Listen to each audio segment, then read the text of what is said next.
Hi all, എല്ലാവർക്കും നമസ്കാരം. അപ്പം നമ്മളിന്ന് ചെറിയൊരു ബിരിയാണി ഉണ്ടാക്കുന്ന വീഡിയോ ആണ് എടുത്തിട്ടുള്ളത്.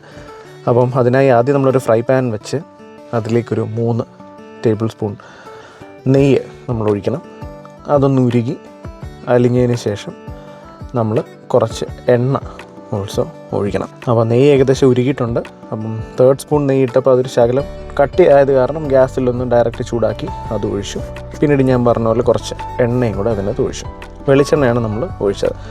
പിന്നെ നമ്മൾ കട്ട് ചെയ്ത ഒരു 5-6 സവാള അതിൽ 5-6 എണ്ണം എന്ന് പറയുമ്പം കൂടുതലല്ല, കാരണം അത് വഴറ്റി വരുമ്പോൾ കുറച്ചേ കാണുള്ളൂ. അങ്ങനെ നമ്മൾ സവാളയും ഇതിലേക്ക് ഇടണം. അപ്പോൾ ആക്ച്വലി ഇന്ന് സൺഡേ ആയത് കാരണം നമ്മൾ എണീറ്റപ്പോൾ കുറച്ച് താമസിച്ചു. അതുകൊണ്ട് എവിടെയും പോകാനുള്ളൊരു മൂഡൊന്നുമില്ല. അപ്പോൾ ഇങ്ങനെ പോസ്റ്റ് ആയത് കാരണം വീട്ടിൽ എന്ത് ചെയ്യണം എന്നാലോചിച്ചപ്പോഴാണ് അന്ന് ഒരു ബിരിയാണി കുക്ക് ചെയ്യാമെന്ന് തീരുമാനിച്ചത്. അപ്പോൾ ആക്ച്വലി നമ്മളിങ്ങനെയുള്ള സമയങ്ങളിൽ എന്തെങ്കിലും വീട്ടിൽ കുക്ക് ചെയ്ത് ഒരു സിനിമയൊക്കെ കണ്ടിങ്ങനെ ഇരിക്കുകയാണ് പതിവ്.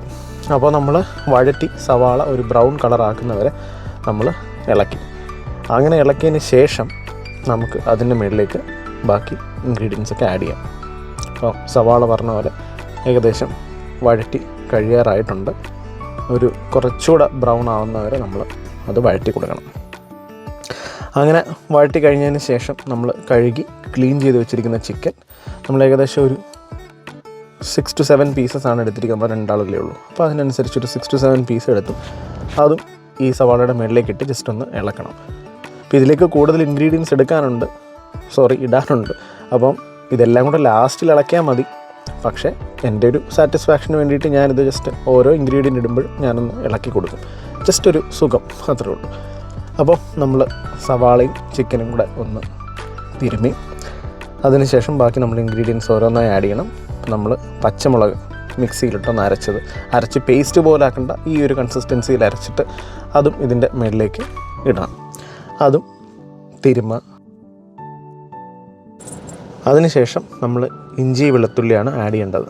നമ്മളിവിടെ ഇഞ്ചി വെളുത്തുള്ളി പേസ്റ്റാണ് ആഡ് ചെയ്തിരിക്കുന്നത്, എളുപ്പത്തിന് വേണ്ടി, സമയമില്ലാത്തതുകൊണ്ടും. പക്ഷേ ശരിക്കും നല്ല ടേസ്റ്റ് വേണമെങ്കിൽ നമ്മൾ ഇഞ്ചിയും വെളുത്തുള്ളി അരച്ച് നമ്മൾ തന്നെ ഇഞ്ചി വെളുത്തുള്ളിയൊക്കെ പൊളിച്ച് അരച്ച് അത് തന്നെ ആഡ് ചെയ്യുന്നതാണ് നല്ലത്. അപ്പം നമ്മളിവിടെ പേസ്റ്റാണ് ഇട്ടത്.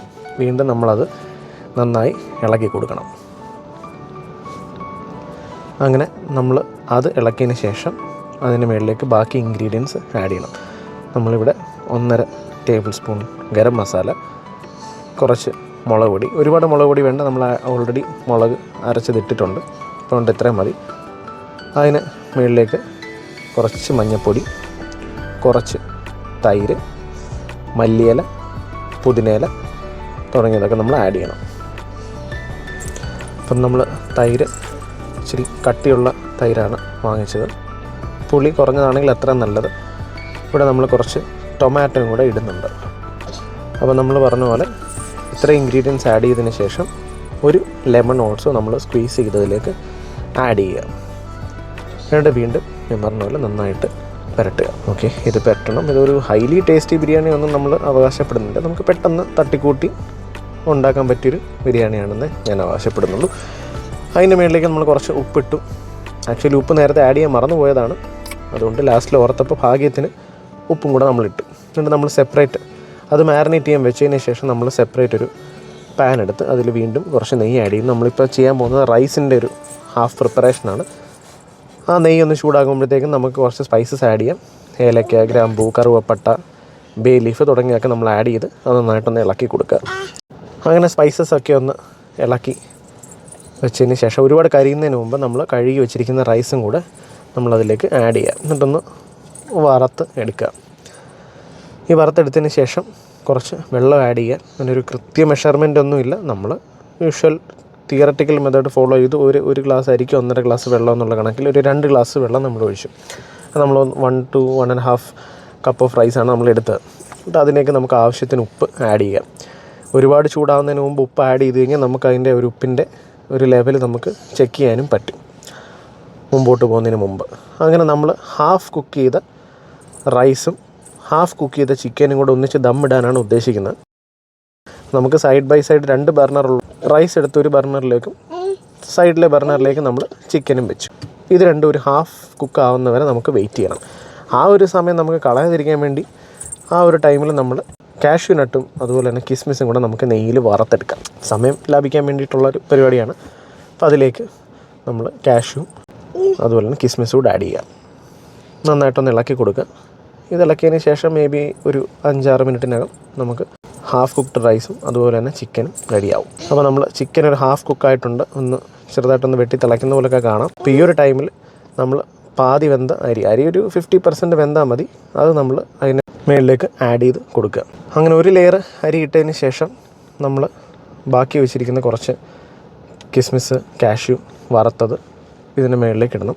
പിന്നെ ഞാൻ പറയാൻ മറന്നുപോയി, നമ്മൾ നേരത്തെ കുറച്ച് സവാള വഴറ്റിയിരുന്നല്ലോ ബ്രൗൺ കളറാവുന്ന വരെ. അതിൽ കുറച്ചുകൂടെ ബ്രൗൺ ആയ കുറച്ച് സവാള നമ്മൾ മാറ്റി വെച്ചിരുന്നു. അത് നമുക്ക് ഓരോ ലെയർ അരി ഇടുന്നതിന് മുകളിൽ നമുക്ക് ജസ്റ്റ് ഒന്ന് ഗാർണിഷ് ചെയ്യാനോ ഒക്കെ നമുക്ക് യൂസ് ചെയ്യാം. അപ്പോൾ അങ്ങനെ ഒരു ലെയർ അരി ഇട്ടു, മുകളിൽ കിസ്മിസ് സവാള വഴറ്റിയത് ഒക്കെ നമ്മൾ വീണ്ടും ഇട്ടു. അങ്ങനെ ഓരോ ലെയർ അരി ഗാർണിഷിങ് അരി അങ്ങനെ പറഞ്ഞ് നമ്മൾ ഇത് ഫിനിഷ് ചെയ്യുക. എല്ലാം കഴിഞ്ഞതിന് ശേഷം ഏറ്റവും മുകളിലായിട്ട് കുറച്ച് നെയ്യ് ഉരുക്കി നമ്മൾ അടയ്ക്കണം. നമുക്കിപ്പം ശരിക്കും പറഞ്ഞാൽ ദം ബിരിയാണി ഉണ്ടാക്കുമ്പം ബിരിയാണി ചെമ്പിൻ്റെ മുകളിൽ നമ്മൾ മൈദയൊക്കെ കുഴച്ച് അടച്ച് വെക്കുകയാണ് പതിവ്. പക്ഷേ ഇവിടെ നമുക്ക് കുറച്ചുകൂടെ എളുപ്പത്തിന് വേണ്ടിയിട്ട് നമ്മൾ ഈ നോൺ സ്റ്റിക്ക് തന്നെ നമ്മൾ ആട്ടമാവ് ഉപയോഗിച്ച് സീൽ ചെയ്ത് വെച്ചിരിക്കുകയാണ്. മുകളിലൊരു ചെറിയ ഹോളുണ്ട്, അതും നമ്മൾ സീൽ ചെയ്തു. അപ്പം അതിൻ്റെ ഒരു പർപ്പസ് സെർവ് ചെയ്തു എന്ന് നമ്മൾ വിശ്വസിക്കുന്നു. അതിന് ശേഷം ഒരു 25 മിനിറ്റ്സ് ചൂടായതിന് ശേഷം ഒരു 1 അവർ നമ്മൾ തീ ഓഫ് ചെയ്ത് നമ്മൾ വെയിറ്റ് ചെയ്തു ഇതൊന്ന് ദം പൊട്ടിക്കാനായിട്ട്. ദം പൊട്ടിക്കാമെന്ന് പറയത്തില്ല, ആ അടപ്പ് മാറ്റാനായിട്ട്. എന്നിട്ട് ഇതിൻ്റെ മേളിൽ നിന്ന് ലെയർ റൈസ് നമ്മൾ എടുത്തു. ഇതിൻ്റെ ചിക്കൻ പീസൊക്കെ താഴെയാണ്. സോ അതിന് ശേഷം ആവശ്യത്തിന് പീസ് ഇട്ടു. അങ്ങനെ ഇട്ടതിന് ശേഷമാണ് നമ്മൾ ഒരു കാര്യം ഓർത്തത്, അച്ചാറില്ല. ലക്കിലി നമ്മൾ ഫ്രിഡ്ജിൽ നോക്കിയപ്പം കുറച്ച് അച്ചാർ നമ്മൾ വാങ്ങിയത് ഇരിപ്പുണ്ടായിരുന്നു. അപ്പം അത് നമ്മളിട്ടു. ഇപ്പോഴാണ് സാലഡിൻ്റെ കാര്യം ഓർത്തത്. സാലഡ് നമ്മൾ ലാസ്റ്റിലാണ് കുക്ക് ചെയ്തത്. ജസ്റ്റ് നമ്മൾ തട്ടിക്കൂട്ട് സാലഡാണ് ഇതും. കുറച്ച് തൈര്, അതിലേക്ക് സവാള, തക്കാളി, മല്ലിയില, കുറച്ച് ഉപ്പ് ഇട്ട് നന്നായിട്ടൊന്ന് ഇളക്കി 2 മിനിറ്റ്സ് സാലഡും റെഡി. അപ്പം ഇതൊക്കെയാണ് നമ്മുടെ ബിരിയാണിയുടെ ഇൻഗ്രീഡിയൻസ്. അപ്പോൾ ഈ പറഞ്ഞ പോലെ ഹൈലി ടേസ്റ്റി ആയിട്ടുള്ളൊരു ബിരിയാണി ഉണ്ടെന്ന് നമ്മൾ ആവശ്യപ്പെടുന്നില്ല. ജസ്റ്റ് ഒരു ആവറേജ് അഡ്ജസ്റ്റബിൾ ബിരിയാണി അത്രയേ ഉള്ളൂ. പക്ഷേ മൂവിങ് ഫോർവേഡ് നമ്മൾ ഇംപ്രൊവൈസേഷൻസൊക്കെ വരുത്തി നമ്മൾ എന്തായാലും ഒരു നല്ല ബിരിയാണി ഒരിക്കൽ നമ്മൾ ഉണ്ടാക്കും. അപ്പോൾ ഇത്രയൊക്കെ ഉള്ളൂ. വീഡിയോ കണ്ട എല്ലാവർക്കും താങ്ക്സ്. അപ്പം ബൈ.